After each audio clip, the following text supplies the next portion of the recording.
कोई भी चीज एक दिन में कंप्लीट नहीं होती है। अगर आप सच में एक अच्छी यूनिवर्सिटी में पढ़ना चाहते हो, क्योंकि इम्पॉसिबल अपने आप को खुद कहता है कि मैं पॉसिबल हूँ, और उसको पॉसिबल कौन कर सकता है। 11th-12th में आप लिटरेचर पढ़ रहे हो, यहाँ पर लैंग्वेज आनी है, रीडिंग कॉम्प्रिहेंशन, ग्रामर। बहुत सारे ऐसे बच्चे बोलते हैं ठीक है ना, मैं लास्ट मोमेंट पे पढ़ लूंगा, कोई प्रॉब्लम नहीं है, मैं लास्ट मोमेंट में भी थोड़ा बहुत पढ़ के प्रैक्टिस करके अपना मार्क्स ला सकता हूँ। बट तो कोशिश करो कि हर एक स्पेसिफिक सब्जेक्ट के लिए जो भी आपकी यूनिवर्सिटी कोर्स के अकॉर्डिंग रिक्वायर्ड है, उसके लिए आप अच्छे से प्रिपेयर कर रहे हो और डेडिकेटेड टाइम दो। फिर आपका भी सपना है दिल्ली, BHU, JNU जैसी टॉप नॉच यूनिवर्सिटीज के टॉप नॉच कॉलेज में पढ़ने का, तो सिर्फ सोचने से कुछ नहीं होगा, आपको प्रेपरेशन करनी पड़ेगी। और प्रेपरेशन का मतलब ये नहीं है कि आप अपना 12th कंप्लीट कर लो और फिर 12th के बाद सोचो कि अब मैं अपनी प्रेपरेशन स्टार्ट कर लेता हूँ या कर लेती हूँ लास्ट के 1 मंथ में। अगर आप ऐसा कर रहे हो तो आप बहुत बड़ी गलती कर रहे हो, क्योंकि लास्ट मोमेंट पे क्या क्या आपके साथ प्रॉब्लम हो सकती है आपने कभी सोचा भी नहीं होगा, जिसको हम इस वीडियो में डिस्कस करेंगे। और आपने ये तो सुना ही होगा, बूंद बूंद करके सागर बनता है ना। And Rome was also not built in a day. कोई भी चीज एक दिन में कंप्लीट नहीं होती है। अगर आप सच में एक अच्छी यूनिवर्सिटी में पढ़ना चाहते हो तो उसके लिए कंपटीशन बहुत ज्यादा है। आप ऐसे समझो, लाखों बच्चे हजारों की सीट्स के लिए फाइट कर रहे हैं और उसमें से आपको अपनी सीट सिक्योर करनी है, तो ये एक डिफिकल्ट टास्क हो सकता है।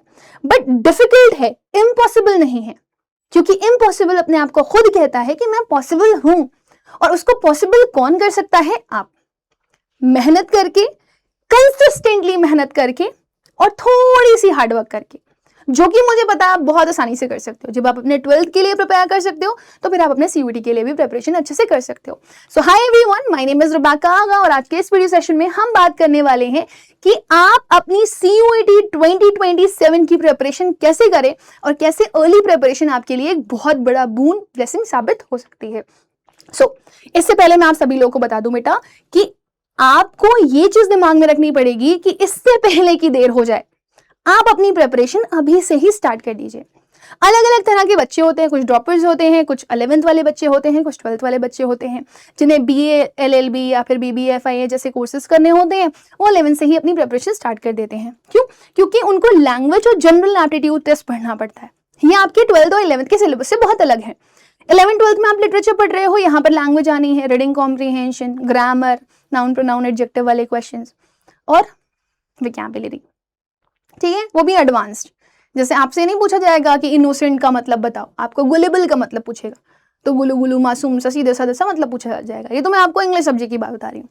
कुछ बच्चे अपनी प्रिपरेशन 12th में स्टार्ट करते हैं और कुछ बच्चे जो ड्रॉपर होते हैं, ऑब्वियसली वो एक एक्सपीरियंस लेकर के आते हैं, उन्हें लगता है कि मैंने गलती करी, कि मैंने अपनी प्रिपरेशन लास्ट मोमेंट पे करी है, तो मुझे अर्ली प्रिपरेशन स्टार्ट करनी चाहिए।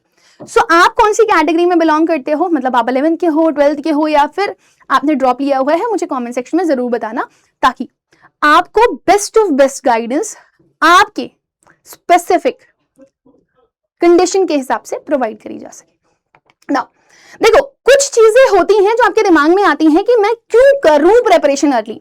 बहुत सारे ऐसे बच्चे बोलते हैं ठीक है ना, मैं लास्ट मोमेंट पे पढ़ लूंगा, कोई प्रॉब्लम नहीं है, मैं लास्ट मोमेंट में भी थोड़ा बहुत पढ़ के प्रैक्टिस करके अपना मार्क्स ला सकता हूं। बट सिर्फ मार्क्स लेकर के आना और अच्छे मार्क्स लेकर के आना, उसमें जमीन आसमान का फर्क होता है। प्रिपरेशन वाली क्यों स्टार्ट करनी चाहिए? सबसे पहली चीज, आप स्ट्रेस फेस नहीं करते हो। मैंने मैक्सिमम बच्चों को देखा है, बहुत अच्छे होते हैं, टॉपर्स होते हैं, 90s में मार्क्स लेकर के आए होते हैं, लाइक 91, 92, 93 ऐसे परसेंटाइल लेकर के आए होते हैं, लेकिन परसेंटेज लेकर के आए होते हैं, लेकिन लास्ट मोमेंट पे स्पीड और एक्यूरेसी पागल कर देती है उनको। एग्जाम प्रेशर वो हैंडल नहीं कर पाते, एग्जामिनेशन के हॉल का प्रेशर वो हैंडल नहीं कर पाते। उन्हें लगता है क्या पढ़ूं, क्या छोड़ूं, कौन से क्वेश्चन सही हैं, कौन से क्वेश्चन गलत हैं, कहीं ऐसा ना हो कि मैं अपना एग्जाम ढंग से ना दे पाऊं, और स्ट्रेस में ही वो अपना एग्जाम खराब कर लेते हैं, उन्हें ड्रॉप लेना पड़ जाता है, राइट। दूसरी कंडीशन है, आपका कॉन्सेप्ट स्ट्रांग होता है। अगर आप प्रिपरेशन अपनी अर्ली स्टार्ट कर रहे हैं तो आपको प्रेशर नहीं होगा, सबसे पहली चीज। और दूसरी चीज कि आप अपने कॉन्सेप्ट को स्ट्रांग कर पाओगे। आप खुद सोचो ना, आपने 3 महीने पढ़ा, 3 महीने रिवीजन किया, 3 महीने प्रैक्टिस क्वेश्चंस किए, 3 महीने जम के मॉक लगाया, आपका 3 बार रिवीजन हो रहा है, और रिवीजन आपके कॉन्सेप्ट को कितना स्ट्रांग कर देगा आप ये सोच भी नहीं पाओगे।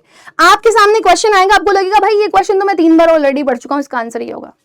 ये होता है जब बच्चा अर्ली प्रिपरेशन स्टार्ट करता है। तो बेटर टाइम रिवीजन, ऑब्वियसली आप इमेजिन करो, आप 12th के बाद 1 महीना बचा हुआ है, वही आपके फेब मार्च तक, कुछ बच्चों के तो अप्रैल तक पेपर खत्म होते हैं, मई में एग्जाम हो जाते हैं। तो एक महीने से कम होता है आपके पास। अब पढ़ो उसमें, रिवीजन करो उसमें, कि आप मॉक टेस्ट दो, आपको कुछ नहीं पता होता। तो इस वजह से आपकी यहाँ पर टाइम कंस्ट्रेंट हो जाती है, वो एक बहुत बड़ी प्रॉब्लम है। अभी नहीं समझ में आ रहा, बट समझ में आएगा, फिर ड्रॉप लेने जाओगे, तो वो नहीं करना है। बोलते नहीं है prevention is better than cure, तो वो आपको यहाँ पर लेकर के आना है। कॉन्फिडेंस भाई बहुत बड़ी चीज है। आप इमेजिन करो कि आपका कॉन्सेप्ट स्ट्रांग हो गया है, राइट? आपने टाइमली इतने सारे रिवीजन कर लिए हैं, इतनी प्रैक्टिस करके रखी हुई है, तो कॉन्फिडेंस अपने आप बूस्ट होगा। क्यों? क्योंकि आप अपनी गलतियों को पहचान चुके हो, क्या मुझे नहीं करना है। आपने हर एक कॉन्सेप्ट को 3 से 4 बार पढ़ा हुआ है, तो ऑब्वियसली कॉन्फिडेंस सुप्रीम लेवल पर ही होता है। And the last one is more mock test practice. Mock क्या होता है? एग्जाम से पहले एग्जाम की फील लेना, डिफिकल्टी ऑफ क्वेश्चन क्या है ना, किस पैटर्न पे क्वेश्चंस आ रहे हैं, ये सारी चीजें आप मॉक टेस्ट के थ्रू ही सीखते हो। तो आप मॉक टेस्ट दे रहे हो, एनालिसिस कर रहे हो, कौन सा क्वेश्चन सही है, कौन सा क्वेश्चन गलत है, सही है तो क्यों सही है, गलत है तो क्यों गलत है, ये सारे कॉन्सेप्ट आपको पता चल जाते हैं। इसीलिए आप एग्जाम से पहले एग्जाम का वो टाइम प्रेशर वाला फील ले लेते हो ना। बहुत सारे ऐसे बच्चे हैं जिनको पता ही नहीं है कि सीयूईटी क्या है। ऐसा होता नहीं है, मैम आपने तो पूरी राम कहानी सुना दी, लेकिन मुझे बताया ही नहीं कि राम कौन है। तो मैं आपको बता दूं, देखो बेटा, पहले क्या होता था कि सीयूईटी में, ये नाम पहले सीयूसीईटी के नाम से जाना जाता था, अभी सीयूईटी इसको बोलते हैं, राइट? तो पहले ऐसा कुछ नहीं होता था कि आपका कोई एग्जाम कंडक्ट करवाया जा रहा हो, आपके 12th के मार्क्स के बेसिस पर ही आपको एडमिशन मिल जाता था। कहीं लीनियंट चेकिंग हुई, कहीं बहुत स्ट्रिक्ट चेकिंग हो गई, जिसकी वजह से बच्चों को एक पैरिटी नहीं मिल पा रही थी, और उनके सही मार्क्स के हिसाब से, या उनकी जो एबिलिटी है, या आप उनको बोल सकते हो जो वो डिजर्व करते हैं, उसके हिसाब से उनको कॉलेज नहीं मिल पा रहा था। इसलिए एक एग्जाम कंडक्ट करवाया जाने लगा। 2022 में से इंट्रोड्यूस किया गया कॉमन यूनिवर्सिटी एंट्रेंस टेस्ट, जिसे सीयूसीईटी भी बोलते थे, सेंट्रल यूनिवर्सिटी टेस्ट के नाम पर जानते थे, राइट? तो इसको आप ऑलरेडी देख चुके हो, ये कॉमन यूनिवर्सिटी एंट्रेंस टेस्ट है, राइट? और ये एक गेटवे है टू सेंट्रल यूनिवर्सिटीज ही नहीं, इसमें state universities, private universities, deemed to be universities, सारी यूनिवर्सिटीज इसका पार्ट है। तो आप अपनी चॉइस की यूनिवर्सिटी में अगर जाना चाहते हो, तो आप इस एग्जाम को देख करके बिना अपने 12th के मार्क्स की कोई भी इफ एंड बट लिए हुए, है ना, अपनी कैपेबिलिटी के हिसाब से, जो अपने टेस्ट में मार्क्स लाए हैं वो डिजर्विंग मार्क्स के हिसाब से, अपनी डिजर्विंग यूनिवर्सिटी, ठीक है ना, सिक्योर कर सकते हो। इसमें आपके 3 सेक्शंस होते हैं। लैंग्वेज, जिसमें आपका हिंदी, इंग्लिश लैंग्वेज होता है, और कुछ रीजनल लैंग्वेजेस होती हैं। डोमेन सब्जेक्ट पूरा वही एनसीईआरटी बेस्ड होता है, साइंस वालों के लिए पीसीएम पीसीबी, कॉमर्स वालों के लिए आपका वही अकाउंट्स, पीएसटी, इकोनॉमिक्स एटसेट्रा। और अगर ह्यूमैनिटीज की बात करूंगी मैं, तो वही हिस्ट्री, ज्योग्राफी, सिविक्स जैसे सब्जेक्ट हो जाते हैं, राइट? तो इसके अलावा आपका एक और पार्ट आता है इसमें, जनरल एप्टीट्यूड टेस्ट। इससे पहले जनरल टेस्ट बोलते थे, जिसमें कॉन्स क्लास 6 से लेकर के 8th और 10th तक की रीजनिंग, जो कॉमन आपकी मेंटल एबिलिटी से रिलेटेड होती है। And the last one is GK current affair, जो लास्ट 6 महीने का करंट अफेयर होता है वो पूछा जाता है, और जनरल नॉलेज के क्वेश्चंस पूछे जाते हैं। तो ये 3 सेक्शंस होते हैं, बट इसका मतलब ये नहीं है कि आपको ये तीनों सेक्शंस देने हैं। हर एक यूनिवर्सिटी के हर एक कोर्स का जो सब्जेक्ट कॉम्बिनेशन होता है वो अलग अलग होता है। तो अगर आप अपनी यूनिवर्सिटी चूज कर लें, अपना कोर्स चूज कर लें, तो उस हिसाब से आप उन सब्जेक्ट का पेपर दे सकते हैं। क्योंकि कुछ यूनिवर्सिटीज में सिर्फ डिमांड करता है एक पर्टिकुलर कोर्स के लिए लैंग्वेज, किसी में सिर्फ जीएट है, किसी में लैंग्वेज जीएटी का कॉम्बिनेशन, किसी में लैंग्वेज और डोमेन्स का कॉम्बिनेशन। सो वो आपको सीयूईटी की साइट पर जाकर के ही चेक करना पड़ेगा ना। स्टूडेंट्स की सबसे बड़ी गलती क्या होती है? बोर्ड के बाद स्टार्ट करते हैं, प्रॉब्लम ही प्रॉब्लम है बोर्ड के बाद स्टार्ट करने में। कॉन्फिडेंस कम है, स्ट्रेस ज्यादा हो रहा है, प्रिपरेशन जीरो है, और प्रिपरेशन नहीं है तो आप खुद सोचो ना, मैंने देखा है टॉपर्स ड्रॉपर्स बनते हैं लिटरली। एनसीईआरटी इग्नोर कर रहे हो, एनसीईआरटी को आपको बाइबल की तरह पढ़ना है। लाइन बाय लाइन पढ़ रहे हो, सारे चार्ट्स पढ़ रहे हो, मैचिंग पढ़ रहे हो, एग्जाम्पल्स पढ़ रहे हो, बाइबल की तरह पढ़ोगे, कॉन्फिडेंस सुप्रीम होगा। रैंडम क्वेश्चंस नहीं आते, बहुत डीप डाउन जाकर के क्वेश्चंस पूछे जाते हैं। तो आप एनसीईआरटी अच्छे से पढ़ोगे तो आपको कोई भी प्रॉब्लम फेस करने के लिए नहीं मिलेगी। No revision plan is the biggest mistake of yours. Revision क्यों करते हैं भाई? हमारा ब्रेन इसलिए ट्रेन नहीं होता कि हम एक बार पढ़ें तो हमको सब कुछ याद हो जाए। अच्छे से अच्छा बंदा लेकर के आ जाओ, आप ये नहीं कह सकते हो कि उसको एक बार में चीजें याद हो जाती हैं, कभी ना कभी आप भूलोगे, क्योंकि हमारा ब्रेन इस तरीके से स्ट्रांग होता है कि हमारा 10 जगह पर दिमाग चलता है, राइट? तो रिवीजन जरूरी होता है ताकि हम हमारी मेमोरी को रिटेन कर पाए, मतलब जो भी हमने याद किया हुआ उसको रिटेन कर पाए। Skipping mock test is the biggest mistake. बोल रही हूँ ना, सही है कोई क्वेश्चन, गलत है, टाइम का प्रेशर आ रहा है, हाथ कब कपा रहे हैं, सॉल्व नहीं कर पा रहा हूं, तो वो एग्जाम हॉल का प्रेशर, एग्जाम का प्रेशर, ठीक है ना, अपने वीक एरियाज को आइडेंटिफाई करना है, अपनी स्पीड एक्यूरेसी बढ़ानी है, ये सब कुछ आपको मॉक टेस्ट ही करवाता है। और वो तभी कर पाओगे आप जब आपके पास बेटा टाइम होगा। लास्ट के 1 महीने में पढ़ लूं, प्रैक्टिस कर लूं कि मॉक टेस्ट दे लूं, कुछ नहीं समझ में आता है। और अगर आप टाइम टेबल के साथ नहीं पढ़ोगे तो ये एक बहुत बड़ी प्रॉब्लम है। टाइम टेबल क्यों जरूरी है? हर एक सब्जेक्ट को आपको प्रॉपर टाइम देना है बेटा। एक सब्जेक्ट वीक रह गया, ऑल टोटल मार्क्स कम हो जाएंगे तो वैसे भी सिलेक्शन नहीं ले पाओगे। तो कोशिश करो कि हर एक स्पेसिफिक सब्जेक्ट के लिए जो भी आपकी यूनिवर्सिटी कोर्स के अकॉर्डिंग रिक्वायर्ड है उसके लिए आप अच्छे से प्रिपेयर कर रहे हो, डेडिकेटेड टाइम दो, क्योंकि डेडिकेटेड टाइम ही आपको सिलेक्शन दिलवाता है। नाउ अब आपको करना क्या क्या है? सबसे पहली चीज, सबसे बड़ी प्रॉब्लम स्टूडेंट्स की ये है कि उन्हें सिलेबस के बारे में ही नहीं पता, ठीक है। तो इसके लिए आपको क्या करना पड़ेगा? CUET की साइट पे जाना पड़ेगा, which is CUET.nta.nic.in। जैसे ही आप साइट पर जाएंगे आपको यूनिवर्सिटी सेक्शन दिखाई देगा। यूनिवर्सिटी सेक्शन में आपको जो जो यूनिवर्सिटीज दिखाई देनी है उनमें लाइन से आपको दिया गया होता है, मेंशन किया गया होता है कि कौन सा सब्जेक्ट कॉम्बिनेशन बच्चे को चाहिए, है ना। तो आपको अपने अपने सब्जेक्ट्स पता चल जाएंगे कि मैं BLLB करने जा रहा हूँ तो लैंग्वेज EAT चाहिए, DU में BCom ऑनर्स करने जा रहा हूँ 1 लैंग्वेज 3 डोमेन्स चाहिए, इस तरीके से, ठीक है ना। अब सब्जेक्ट्स पता चल गया, सिलेबस पता चल गया, आपने क्या करना है? आपने इंपॉर्टेंट चैप्टर्स मार्क करने हैं, ठीक है ना। अब वो कैसे पता चलेगा? वो प्रीवियस ईयर क्वेश्चन देकर के पता चलेगा कि कौन कौन से चैप्टर का वेटेज ज्यादा है, किससे ज्यादा क्वेश्चन पूछे जा रहे हैं, वो कॉन्फिडेंस देंगे आपको। Next is understand the exam pattern first. अब एग्जाम पैटर्न आपको समझना जरूरी हो जाता है। मैं आपको बता दूं बेटा, टोटल आपके एग्जाम में 50 क्वेश्चन आते हैं, 60 मिनट में करने होते हैं, हर क्वेश्चन 5 नंबर का होता है, तो टोटल पेपर आपका 250 नंबर का हो जाता है। हर गलत क्वेश्चन के लिए -1 मार्क, नहीं अटेम्प्ट करोगे तो ना बढ़ेगा ना घटेगा, ठीक है। ये चीज आपको समझनी पड़ेगी। तो जब पैटर्न समझ में आएगा तो क्लैरिटी होगी कि क्या पढ़ना है, क्या छोड़ना है, किस पे फोकस करना है, किस पे फोकस नहीं करना है। NCERT को मैं बार बार बोल रही हूँ बेटा, बाइबल है, बाइबल की तरह पढ़ो, एक एक चैप्टर केयरफुली पढ़ो, की पॉइंटर्स हाईलाइट करो, शॉर्ट नोट्स जितना ज्यादा बना सकते हो बनाओ, क्योंकि अपने नोट से ज्यादा बेटर कुछ भी समझ में नहीं आता। NCERT आपके लिए फाउंडेशन है, मेक श्योर, ठीक है ना, आप अपनी स्ट्रीम के हिसाब से अच्छे से डोमेन को प्रिपेयर करिए, कुछ नहीं छोड़िए, क्योंकि कहां से क्वेश्चन बन करके आ जाएगा। एक क्वेश्चन 5 मार्क्स लिए हुए, अगर आपके 5 मार्क्स चले गए तो 5 मार्क्स नहीं जाएंगे, एक क्वेश्चन गलत करने पर -6 मार्क्स होते हैं, क्योंकि 5 नंबर क्वेश्चन का जाता है और एक अलग से -1 मार्क चला जाता है। तो अब 6 नंबर में आप कितना पीछे जाओगे बच्चे से, समझ रहे हो ना। 250 में से 6 नंबर चले गए, 244, और ये 244 नंबर नहीं आएंगे, नॉर्मलाइजेशन अलग से लग जाता है और कम हो जाते हैं मार्क्स, समझ आ रही है ना। तो बहुत पीछे चले जाओगे आप लिस्ट में, तो वो नहीं करना है आपको, ठीक। अच्छा, एक और चीज याद रखना कि आपने वीकली रिवीजन करना है बेटा। जब स्टार्टिंग से पढ़ोगे तभी आप वीकली रिवीजन कर पाओगे। वीकली रिवीजन आपको मतलब रिटेन करने में मदद करेगा जो भी आपने पढ़ा है ना। स्टडी टाइम आपका क्या होना चाहिए, स्टडी रूटीन क्या होना चाहिए? हर चीज को समय दो।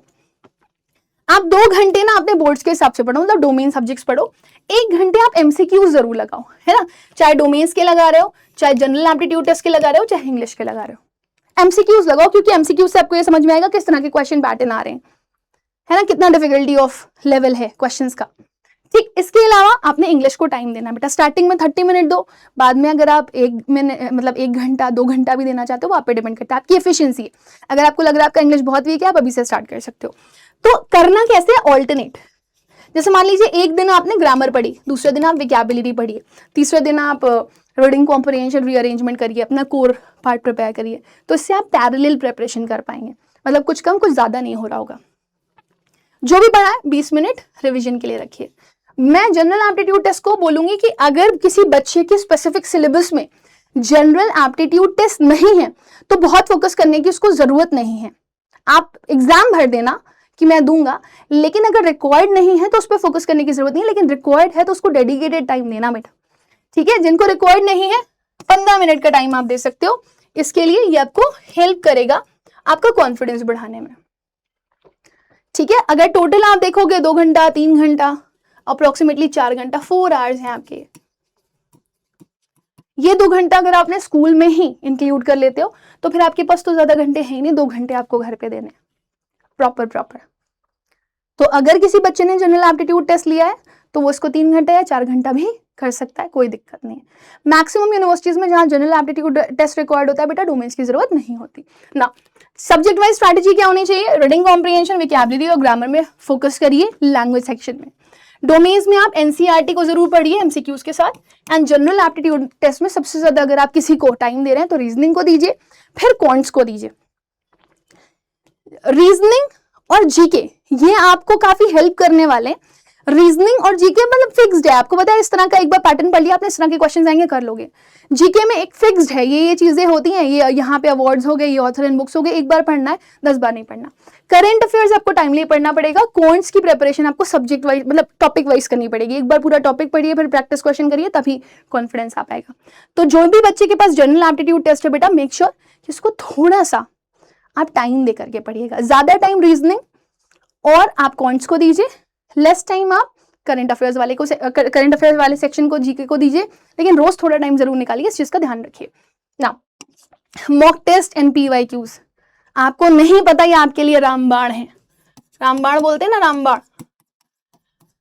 मैंने बार बार बोला, डिफिकल्टी ऑफ क्वेश्चन कैसे पता चल रहा है, पैटर्न क्या आ रहा है क्वेश्चन का कैसे पता चल रहा है, प्रीवियस ईयर क्वेश्चन से। तो आप कोशिश करिए टॉपिक वाइज टेस्ट स्टार्ट करिए। अगर आपको लग रहा है बहुत बड़े बड़े आप टेस्ट नहीं दे सकते, छोटे छोटे से स्टार्ट करो। Then previous year paper attempt जरूर करो। जब प्रीवियस ईयर पेपर दोगे पता चलेगा कितने पानी में हो, पढ़ करके भी क्वेश्चन सॉल्व हो पा रहे हैं या नहीं हो पा रहे। मिस्टेक्स को एनालाइज करना है, जो मैंने पहले भी बोला, क्यों सही है क्यों गलत है ना, सिली मिस्टेक तो नहीं हुई या आता ही नहीं था, एकदम डम थे उस चीज में, जानो उसको। अपनी स्पीड और एक्यूरेसी को आप तभी इंप्रूव कर पाओगे बेटा जब आप अपनी गलतियों को जानोगे। एक्यूरेसी अच्छी होगी, स्पीड अपने आप बढ़ जाएगी, राइट ना।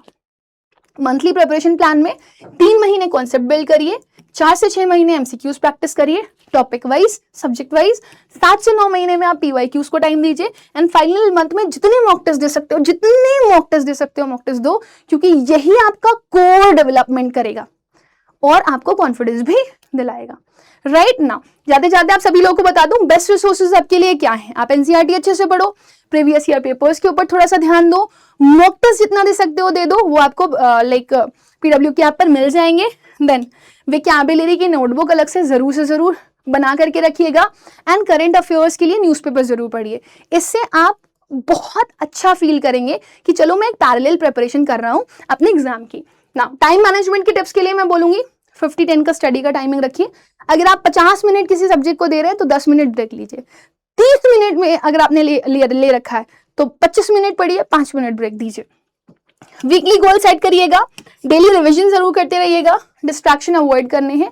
जैसे मैंने बहुत सारे बच्चों को देखा है, दोस्तों के साथ चले जाते हैं घूमने के लिए, 4 मिनट इंस्टा चला लेते हैं। आप जैसे फीड्स सर्च करोगे वैसे ही फीड्स आपके पे आएंगी। सो मेक श्योर कि अगर आप पढ़ाई से रिलेटेड कंटेंट ढूंढेंगे तो पढ़ाई से रिलेटेड कंटेंट आएगा, ठीक है ना। टाइम जरूर रखिए सोने का, क्योंकि अगर आप प्रॉपर स्लीप नहीं ले रहे हैं आप डिस्ट्रैक्टेड रहेंगे, घबराए रहेंगे, परेशान रहेंगे। मोटिवेशन के लिए सिर्फ इतना ही बोलना चाहूंगी बेटा, छोटे छोटे एफर्ट्स ही आपको बड़ी सक्सेस दिलाते हैं। स्टार्टिंग में ही मैंने बोला था, अभी भी बोल रही हूँ, तो हमेशा याद रखिएगा कंसिस्टेंसी बीट्स एवरीथिंग, इससे बेटर कुछ भी नहीं है। तो आप कंसिस्टेंट रहिए, अपने आप को कंपेयर मत करिए, है ना, वो आपको डिमोटिवेट करेगा। और प्रोग्रेस पे ज्यादा ध्यान दीजिए, परफेक्शन पे नहीं। Nobody is perfect in this world, ठीक है ना। फाइनल अगर मैं 5 चीजें आपको बताऊं for your success, NCERT daily पढ़िए, रिवाइज रेगुलरली करिए, मॉक टेस्ट जरूर देते रहिए, डिसिप्लिन बहुत जरूरी है बेटा, मेहनत करनी है, डिसिप्लिन होना है इसमें, कंसिस्टेंटली पढ़ना है, डिसिप्लिन होना है इसमें, डेडिकेटेड रहो बेटा, डेडिकेटेड नहीं रहोगे तो प्रॉब्लम होगी। और जितने एमसीक्यूज प्रैक्टिस कर सकते हो करो, क्योंकि ऑब्जेक्टिव पेपर है आपका। इसी के साथ मैं आपके आज के सेशन को एंड करूंगी, लेकिन जाते जाते आप लोगों को ये जरूर बताना चाहूंगी कि अगर कोई बच्चा सोच रहा है कि वो एक गाइडेड प्रिपरेशन करना चाहता है, मतलब उसे गाइडेंस चाहिए प्रिपरेशन के साथ साथ, स्पेशली लैंग्वेज और जीएटी में आप सफर कर रहे हो बेटा, तो आप बिना किसी गाइडेंस के पढ़ोगे तो आप हेवे ही भटक रहे होगे। आपके लिए प्रवेश बैच लेकर के आ गया है पीडब्ल्यू, जो कि आपको पीडब्ल्यू की ऐप पर मिल जाएगा। प्रवेश कॉमर्स CUET 2027 सर्च करिएगा और अपनी पढ़ाई शुरू कर दीजिएगा, क्योंकि अगर अब आप लेट करेंगे तो मेक श्योर कि टॉपर से ड्रॉपर बनने में देर नहीं लगेगी। कोशिश करिए, कॉन्फिडेंस अगर बढ़ाना है तो अर्ली प्रिपरेशन स्टार्ट करिए। मिलते हैं अगले सेशन में, तब तक के लिए bye bye, take care and God bless you all. But make sure कि आपने मुझे after the video comment section में ये जरूर बताना है कि आपको किसी तरह का कोई डाउट है, तो उसमें मैं आप लोगों को नेक्स्ट वीडियो में हेल्प जरूर करूंगी।